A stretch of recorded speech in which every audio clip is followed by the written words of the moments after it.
Okay, I'll just show you how to set the sat-nav in this 2018 Renault Trafic Sport.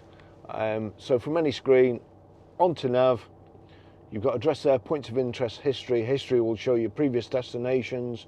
Onto destination, address, country, town, street. We want postcode, so what I'm going to do is put in our postcode here, PR.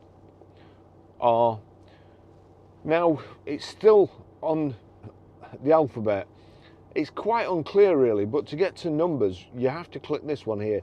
There's a 1 and a symbol and an and symbol. So we're PR5. Because it's only got 2 digits in our postcode, we've got to put space and then 4EA.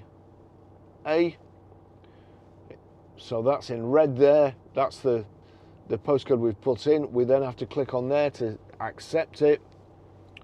PR5 4EA, click OK. It's showing you there for some reason. OK again, new route, and OK, and it's counting down here, so I'm assuming that when it gets to 1 it will just take you there. We'll just see.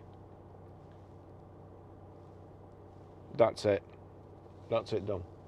Thanks for watching. See you in the next video. Bye bye.